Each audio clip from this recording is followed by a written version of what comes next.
pembuatan keputusan dan informasi relevan. Decision making and relevant information.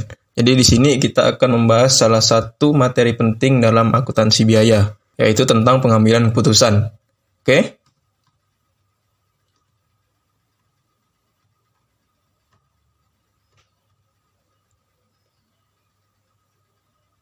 Baik, seperti biasa silakan subscribe bagi yang belum, nantikan video selanjutnya dari saya, bunyikan bel notifikasi untuk mendapatkan pemberitahuan lebih awal mengenai video yang sudah saya upload. Informasi dan keputusan. Model keputusan adalah metode formal pembuatan keputusan yang sering menggunakan analisa kualitatif dan kuantitatif dari tugas akuntan manajemen untuk menganalisa dan menyajikan data relevan.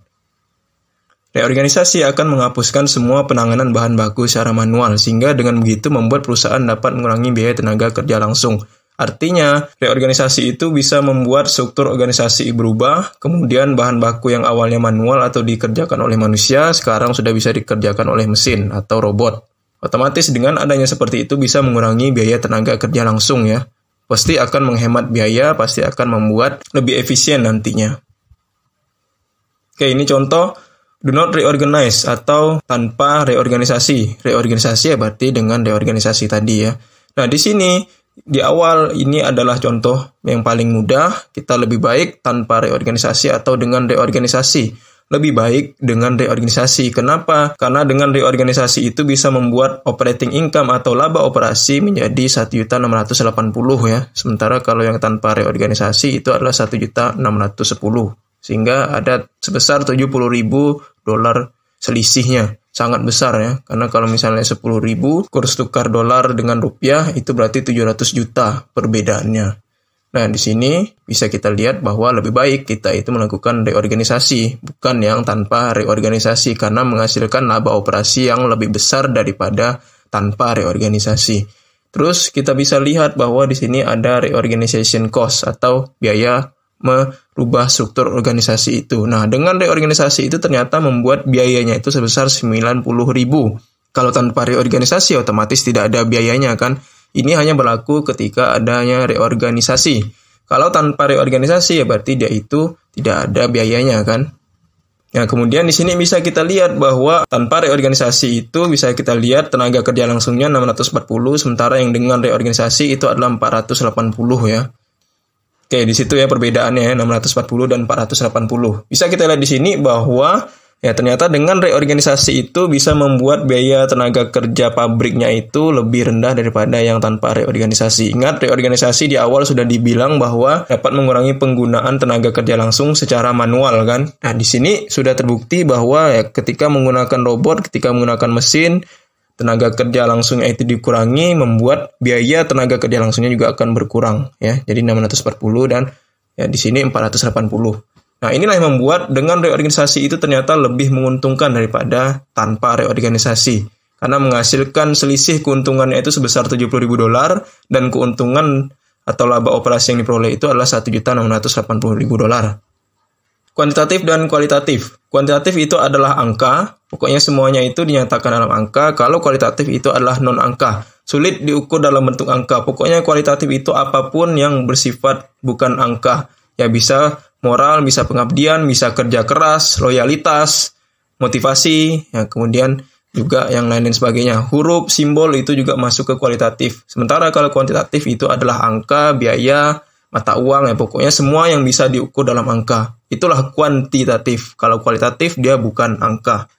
Nah, dalam menentukan atau dalam membuat keputusan itu biasanya melihat bukan hanya faktor kuantitatif saja, tapi juga melihat faktor kualitatif. Artinya ya kita jangan terlalu melihat yang angka saja, tapi juga melihat faktor lain yang juga mempengaruhi, bukan hanya angka.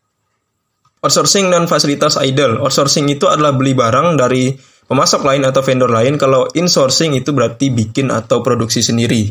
Nah, outsourcing bukan hanya istilah dalam tenaga kerjaan ya, tapi juga istilah perusahaan ketika memproduksi atau membeli barang. Outsourcing dan insourcing, perusahaan itu masing-masing memiliki alasannya sendiri. Kenapa dia itu lebih memilih beli dari produk luar atau beli dari perusahaan luar daripada bikin sendiri, ya, atau dia itu bikin sendiri. Kenapa? Ya, berbagai macam pertimbangan. Mungkin saja dia beli dari pemasok lain karena dia itu tidak mampu membuatnya. Bisa jadi juga dia itu Karena ya memang lebih percaya dengan pemasok lain, kualitasnya lebih baik. Itu alasan dia melakukan outsourcing.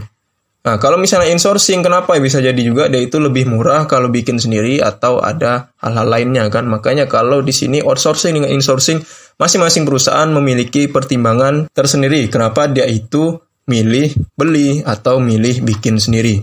Macam-macam alasannya. Itu salah satu yang sudah saya contohkan ya. Keputusan produknya itu seperti menimbang kualitas, biaya, dan pemasok. Dell itu adalah perusahaan komputer, perusahaan yang bisa bikin CPU, bisa bikin monitor, bisa bikin motherboard, tapi dia itu tidak mampu atau tidak bisa bikin chip atau prosesor karena dia memang tidak memiliki pengetahuan untuk itu kan, sehingga ya udah dia kerjasama dengan Intel, yaitu Dell ya. Nah, makanya kalau misalnya di sini berarti dia itu beli prosesor karena memang tidak mampu bikin. Tapi ada juga dia itu melakukan insource atau tidak melakukan outsource. Dia itu bikin sendiri. Kenapa ya? Karena dia menjaga kerahasiaan formula. Lebih baik dia bikin sendiri karena kalau misalnya dia itu beli dari pemasok lain bisa jadi itu akan ketahuan formulanya. Sehingga ya untuk alasan kerahasiaan dia lebih memilih bikin saja sendiri. Oke, ini contohnya. Ini adalah biaya yang sedang terjadi atau biaya yang ada dalam perusahaan namanya perusahaan Soho. Ya, Soho itu anggaplah perusahaan kita ya.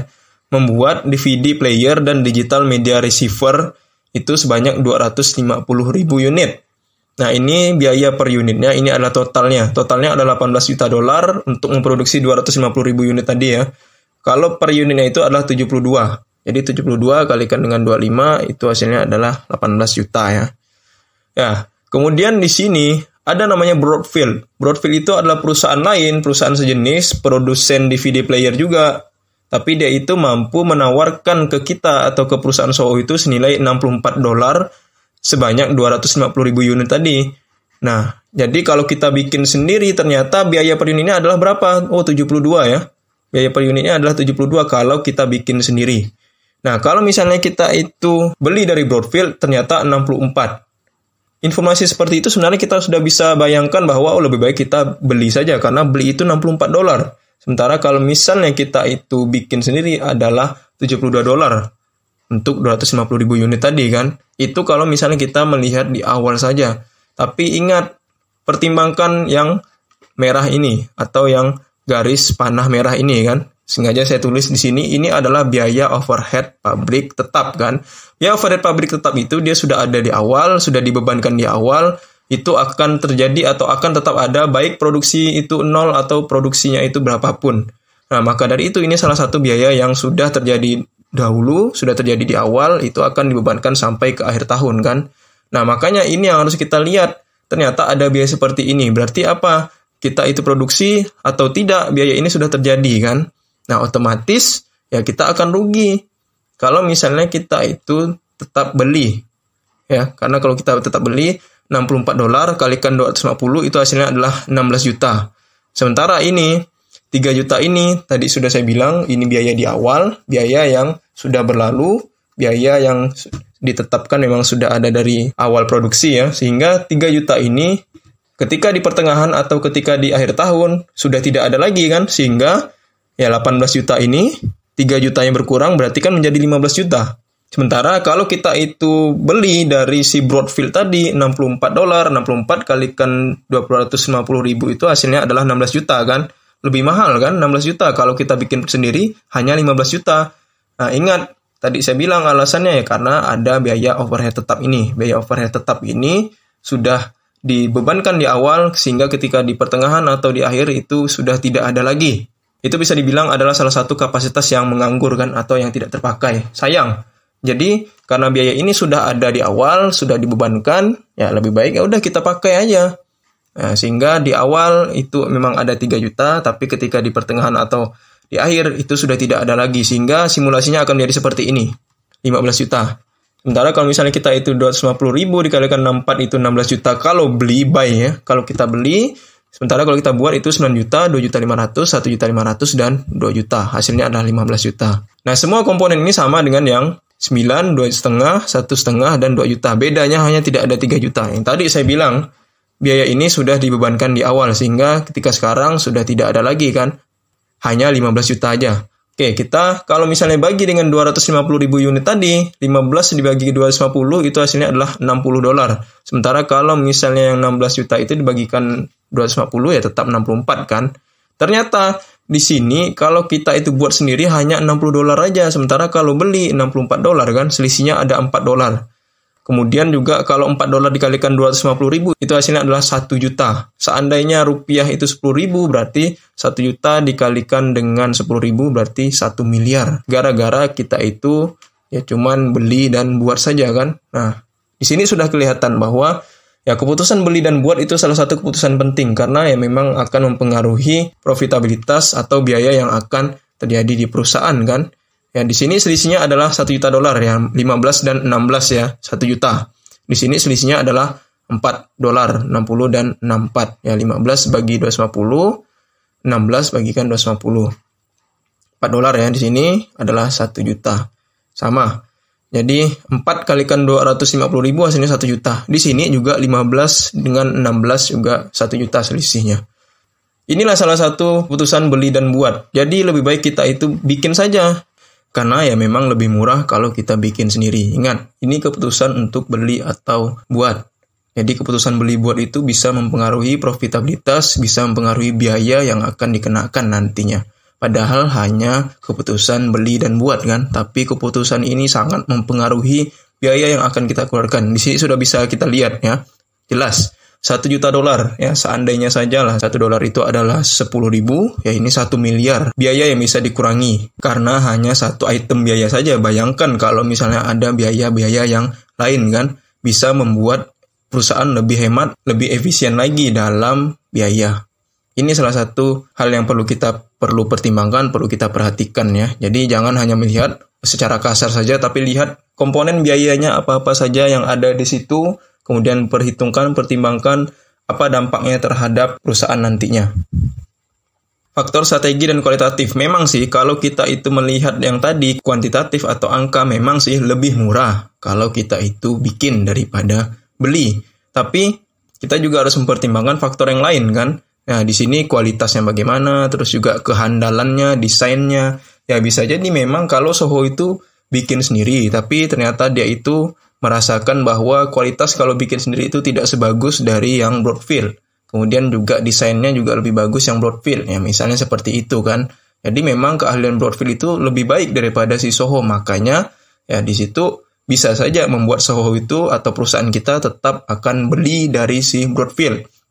Outsourcing bukan berarti tidak ada risiko sama sekali. Ketergantungan perusahaan ke masok dapat menaikkan harga namun kualitas diturunkan. Memang kadang-kadang begitu. Kalau misalnya kita itu terlalu sering atau terlalu percaya dengan masok itu, akhirnya nanti masok itu bisa menaikkan harga semau hatinya, tapi dia itu tidak bisa mempertahankan kualitas. Bahkan mungkin kualitasnya diturunkan, tapi kok harganya makin naik kan. Nah, itulah salah satunya kan. Kemudian juga ya kalau kita itu beli, itu bisa mempertimbangkan atau memperpanjang hubungan perekanan atau hubungan pertemanan, bisa dibilang hubungan yang baik dengan pemasok kan. Maka dari itu ya, ini juga yang harus kita pertimbangkan kalau kita itu memutuskan beli atau buat ya. Jadi tidak bisa sekedar melihat lebih murah kalau bikin, jadi lebih baik bikin aja. Nah juga kan, masih banyak beberapa faktor lain yang harus kita pertimbangkan. Nah itu tadi faktor kualitatif ya, hubungan rekanan ya, hubungan baik dengan pemasok, kemudian juga kualitasnya, kendali biayanya dan lain sebagainya. Outsourcing internasional. Nah, kalau misalnya perusahaan itu seandainya kita beli dari perusahaan asing, Meksiko ya, di sini contohnya Meksiko. Ya, berarti kalau beli atau outsourcing internasional berarti kita itu harus mempertimbangkan apa? Pertukaran palas atau valuta asingnya atau nilai tukar mata uang asing. Jadi, di sini seandainya perusahaan itu berasal dari Meksiko. Perusahaan Meksiko, dia itu menawarkan 250 DVD player, nilainya adalah 192 juta peso. Nah, seandainya saat itu adalah 12 peso per dolar, berarti $1 itu nilainya adalah 12 peso, berarti 192 juta ini kita harus bagikan dengan 12 dulu. Dapatlah hasilnya 16 juta. 16 juta dolar itu adalah kalau kita beli dari si perusahaan Meksiko tadi. Kalau kita bikin sendiri adalah berapa? 15 juta kan? Nah, di sini ya berarti tetap kita lebih baik bikin sendiri saja. Kalau misalnya kursnya 12 peso per dolar ya, 15 juta itu adalah buat, kalau 16 juta dolar itu kita beli dari perusahaan Meksiko. Ya, berarti lebih baik apa? Pilih produksi sendiri aja kan, atau bikin sendiri. Nah, kalau misalnya dia itu tarifnya 13,5 peso per dolar atau 1 dolar itu 13,5 peso, berarti 192 juta itu harus kita bagikan dengan 13,5 ini. Hasilnya adalah berapa? 14.222.000 dolar ya. Lebih. Nah, kalau misalnya kita itu beli dari perusahaan Meksiko 14 juta nih, tapi kalau kita bikin sendiri 15 juta kan, lebih baik kita itu beli saja dari perusahaan Meksiko itu karena 14 juta. Kalau misalnya di sini kita buat aja 15 juta dolar kan, ya selisihnya sekitar 700-an ribu dolar lebih ya. Nah, berarti di sini yang harus kita lihat, yang harus kita perhatikan adalah nilai tukarnya kan. Jadi bukan hanya sekedar ya biaya atau komponen-komponen biaya tadi kan, tapi yang kita harus lihat itu adalah nilai tukarnya. Ya semakin menguat di sini ya, kalau di kasus ini semakin menguat nilai peso itu lebih baik produksi. Kalau misalnya nilai pesonya menguat, tapi kalau misalnya nilai pesonya melemah, lebih baik apa ya? Beli saja kan. Ya di sini dari 12 ke 13 berarti kan pesonya melemah. Semakin melemah itu membuat dia itu lebih baik beli saja dari perusahaan Meksiko. Maksudnya pesonya yang melemah ya. Pesonya yang melemah, dolarnya menguat. Jadi lebih baik ya udah kita beli ke perusahaan Meksiko saja karena 14 juta. Kalau misalnya 13,5 peso per dolar. Tapi kalau misalnya 12 peso per dolar itu ternyata adalah lebih baik kita bikin sendiri. Karena bikin sendiri adalah 15. Jadi, tadi saya bilangkan, saya ulangi lagi bahwa yang menjadi perhatian kita di sini bersama adalah nilai tukarnya. Semakin menguat peso di situ akan membuat lebih baik produksi sendiri. Tapi kalau misalnya melemah pesonya itu lebih baik beli saja dari perusahaan Meksiko itu. Nah, kalau misalnya perusahaan itu cenderung atau sering melakukan transaksi internasional, beli, jual, impor, ekspor, berarti dia itu harus melakukan namanya kontrak forward. Ya, kontrak forward itu semacam kontrak yang menyatakan bahwa kurs atau nilai tukar itu kita tentukan sekian. Nah, nanti ketika faktanya atau nantinya itu akan berubah atau tidak sesuai, ya kita bisa mendapatkan untung dari kontrak itu. Tapi kontrak forward itu bukan berarti bebas risiko ya, tetap ada risikonya. Jadi kalau misalnya tidak sesuai dengan yang kita perkirakan, naik turunnya kurs itu juga bisa membuat kerugian juga kan. Nah, tapi bisa juga buat untung, bisa juga tidak untung, tidak rugi. Nah, itulah kontrak forward. Salah satu cara untuk mengurangi risiko kerugian akibat pertukaran falas itu adalah kita melakukan kontrak forward. Ya, itu salah satu cara. Bukan berarti ini satu-satunya cara ya. Hanya salah satu cara aja untuk melindungi nilai tukar kita itu agar tidak mengalami kerugian ya akibat perubahan dari nilai kurs. Ya, jadi kita itu kontrak sekarang, tentukan kursnya sekarang. Nah, nanti ketika selanjutnya itu ada perubahan, ada peningkatan, ada penurunan ya kita mungkin sudah mengantisipasinya kan. Itulah salah satu kontrak forward ya. Nah, lebih jelasnya atau lebih detailnya itu akan dibahas di perekonomian internasional atau di keuangan internasional ya. Biaya masa lalu yang tidak relevan dan keputusan penggantian peralatan. Nah, biaya masa lalu itu ya dianggap dia tidak relevan lagi untuk keputusan sekarang karena apa ya? Itu biaya yang sudah terjadi, biaya yang sudah ada di masa lalu, ya itu tidak terlalu pengaruh lagi di masa sekarang kan. Itulah salah satu biaya masa lalu yang tidak relevan. Nih, perusahaan Toledo, pabrikan komponen pesawat terbang sedang menimbang untuk mengganti mesin baru atau menggunakan mesin lama. Ya, langsung aja kita ilustrasikan di sini ya. Old mesin sama new mesin. Old itu adalah lama, new itu berarti baru ya, mesin lama dan mesin baru. Original cost itu adalah biaya perolehan atau harganya ya. Harganya itu kalau mesin lama 1 juta dolar, sementara mesin baru itu 600.000 dolar. Lebih murah mesin baru daripada mesin lama. Useful life itu adalah umur manfaat. Nah, umur manfaat mesin lama itu adalah 5 tahun, sementara kalau mesin baru itu 2 tahun saja. Jadi, mesin lama itu memang lebih mahal, tapi umur manfaatnya lebih panjang. Sementara kalau mesin baru memang lebih murah harganya, tapi umur manfaatnya itu lebih singkat. Current age itu adalah usia sekarang atau usia pemakaian. Dia sudah dipakai selama 3 tahun. Sementara kalau mesin baru itu 0, karena memang baru berarti dia memang belum ada dipakai sama sekali ya. Kemudian remaining useful life itu adalah sisa umur manfaat. Nah, sisa umur manfaat untuk mesin lama itu adalah 2 tahun, karena 3 tahun sudah terpakai, usia totalnya adalah 5 tahun, sehingga ya sisanya itu adalah 2 tahun. Sementara kalau mesin baru itu masih 2 tahun, karena apa? Karena belum dipakai sama sekali, sehingga ya memang masih 0 ya. Sehingga nilai sisa umur manfaatnya itu ya masih 2 tahun karena dia masih belum terpakai sama sekali. Kemudian accumulated depreciation itu adalah akumulasi penyusutan 600.000, sementara kalau mesin baru itu dia tidak ada karena ya memang namanya juga mesin baru sehingga belum ada penyusutan. Book value itu adalah nilai buku, berarti harga perolehan dikurangi dengan akumulasinya. Jadi 1 juta dikurangkan dengan 600.000, hasilnya adalah 400.000. Nilai buku untuk mesin baru juga tidak ada. Current disposal value itu adalah nilai pelepasan sekarang, maksudnya adalah kalau aset itu dijual, nilainya berapa sih? Ya, lakunya di sini 40.000, padahal nilai aslinya atau nilai awalnya adalah 1 juta dolar. Tapi ketika dijual sekarang, laku sekarang itu hanya 40.000 dolar. Mesin baru ya karena belum dijual, belum juga dipakai, tidak mungkin dia sudah ada nilai pelepasan sekarang kan, atau nilai penjualannya. Ya itu yang maksud current disposal value, nilai kalau misalnya mesin itu dijual sekarang. Kemudian biaya perawatan tahunannya itu adalah 800.000 dan 460. Ya biaya perawatan tahunan, biaya operasi tahunan itu adalah perawatan, energi, perbaikan, coolant, ya, pendingin, dan sebagainya. Nah, mesin lama itu 800.000, sementara mesin baru itu 460.000. Jadi, dari informasi di sini kita bisa lihat bahwa mesin lama itu harganya lebih mahal, tapi umur manfaatnya lebih panjang. Mesin baru itu lebih murah, tapi umur manfaatnya lebih pendek. Nah, kemudian juga karena mesin baru itu masih belum terpakai, belum ada penyusutan, belum ada nilai pelepasan. Kemudian juga mesin lama itu biaya operasi tahunannya itu lebih mahal daripada mesin baru ya. Ya, jadi lebih mahal yang mesin lama, sementara mesin baru itu hanya 460.000 saja. Oke, akan kita bahas di sini ya. Revenue itu pendapatan, 2.200.000 sama ya, seandainya keep sama replace. Ya, keep itu mesin lama, replace itu berarti ganti yang baru. Ya. Keep itu artinya ya tetap, kalau replace itu berarti diganti, ya, menggunakan mesin yang baru. Sama.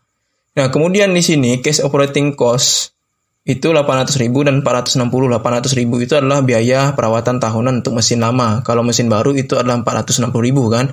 Kalikan 2. Kenapa? Karena memang akan dipakai 2 tahun berikutnya kan. Atau sisa umur manfaatnya itu 2 tahun. Sehingga 800.000 dikalikan dengan 2 tahun itu nilainya adalah 1.600.000. Sementara kalau yang mesin baru atau ganti 460.000 dikalikan dengan 2 hasilnya adalah 920.000. Jadi biaya operasi tahunannya itu 800.000 kalikan 2 1.600.000 untuk mesin lama, 1.600.000 untuk mesin baru 920.000. Kemudian periodik dan lump sumnya ini sama 400 dan 400, kemudian 40.000 itu current disposal value. Itu lakunya berapa? Ya lakunya 40.000 kan, dikurangi. Ya, sehingga di sini 1.600.000 plus 400.000 itu 2 juta, sementara di sini 920.000 ditambah dengan 400.000, kemudian dikurangkan dengan 400, ditambah dengan 600.000. 600.000 itu adalah mesin yang baru ya, jadi biaya perolehan mesin baru. Karena di sini tulisannya adalah new machine cost atau biaya mesin baru kan. Sementara mesin lama ya karena memang tidak ada biayanya makanya di sini kosong. Yang 400 ini dianggap sama lah ya. Kemudian yang 40.000 ini kenapa hanya di mesin yang baru replace? Karena 40.000 itu kan adalah nilai pelepasan mesin lama kan, atau nilai laku terjualnya mesin lama. Nilai laku terjualnya mesin lama itu adalah 40.000, bisa kita lihat di sini. Ya, jadi nilai pelepasan sekarang atau nilai yang kalau mesinnya itu laku terjual 40.000. Makanya di mesin baru itu ada, sementara kalau mesin lama tidak ada kan, ya karena memang ini dimaksudkan atau ini dijual untuk mengganti mesin yang lama. Makanya ya mesin lama tidak ada kan, tapi kalau mesin yang baru ini digunakan memang untuk mengganti mesin yang baru. Ya, sehingga kalau misalnya di total untuk mesin yang lama itu 2 juta, kalau misalnya yang mesin baru itu 1.880.000 ya. Ini total operating cost atau total biaya operasi. Jadi total biaya operasi ini adalah pendapatan. Pendapatan dikurangkan dengan biaya operasi itu hasilnya adalah laba operasi kan. Ya, pendapatan dikurangkan dengan biaya itu hasilnya adalah laba 200.000. 2.200.000 kurangkan dengan 2 juta itu hasilnya adalah 200.000 dolar. Sementara kalau yang replace atau yang mesin baru atau penggantian mesin yang baru 2.200.000 sama ini tapi dikurangkan dengan 1.880.000 sehingga nilainya adalah 320.000. Sehingga di sini laba operasi yang lebih besar itu adalah yang mesin baru ya, replace ya 320. Sementara yang mesin lama itu hanya 200.000. Kita bisa lihat ini adalah laba operasi yang dihasilkan kalau misalnya menggunakan mesin lama 200.000. Sementara kalau mesin baru itu 320.000 laba operasi yang dihasilkan. Selisihnya adalah 120.000 ya. Besar ya. 120.000 seandainya itu 10.000 rupiah per dolarnya. Berarti sekitar 1,2 miliar ya. Kalau misalnya rupiah itu masih 10.000. Ya, jadi selisihnya itu saja sampai 1,2 miliar gara-gara penggantian mesin baru atau menggunakan mesin yang lama. Ya, jadi keputusan mengganti mesin baru atau menggunakan mesin lama itu juga mempengaruhi laba operasi. Ya, jadi 120 ya. Ya, di sini juga. Di sini sudah bisa kita simpulkan bahwa lebih baik apa ya? Lebih baik kita mengganti saja dengan mesin yang baru karena mesin baru itu menghasilkan biaya yang lebih rendah, kemudian laba operasinya itu lebih tinggi daripada mesin yang lama. Mesin lama itu memang umur manfaatnya lebih panjang, tapi laba operasinya itu ternyata lebih kecil daripada yang mesin baru. Ya, jadi lebih baik menggunakan mesin baru karena laba operasinya itu lebih besar, selisihnya itu sampai $120.000 atau ya lebih dari 1,2 miliar. Kemudian juga biaya perawatan untuk mesin baru itu lebih murah daripada mesin yang lama. Mesin lama itu mahalnya di biaya operasi. Kita bisa lihat di sini ya, biaya operasi tunai itu 1.600.000 untuk mesin lama, tapi kalau mesin baru itu hanya 920.000 saja. Ya, kemudian ditambah dan kurang, ya inilah hasilnya. Jadi itu ya yang sudah kita bahas, ya penggunaan mesin lama atau penggantian mesin baru, atau keputusan sebelumnya itu reorganisasi dan tanpa reorganisasi, kemudian juga yang tengah-tengah tadi itu bagaimana kalau beli dan buat sendiri ya. Itulah pengambilan keputusan dalam akuntansi biaya yang sudah kita bahas ini ya. Ya, di awal itu adalah reorganisasi dengan tanpa reorganisasi, kemudian yang kedua itu adalah beli atau buat sendiri. Kemudian yang ketiga yang terakhir ini adalah menggunakan mesin yang lama atau mengganti mesin yang baru. Jadi ada 3 jenis keputusan. Sebenarnya masih banyak lagi bagaimana kalau kita membuka cabang di sini, bagaimana kalau misalnya kita itu ingin bikin mesin jenis yang satu dengan jenis yang lain dan lain sebagainya. Sebenarnya masih banyak. Tapi yang cukup saya bahas di sini ya udah 3 ini saja. Reorganisasi, beli dan buat, kemudian penggantian atau menggunakan mesin lama. Oke, semoga bisa dipahami apa yang sudah saya sampaikan. Sampai jumpa di pertemuan selanjutnya.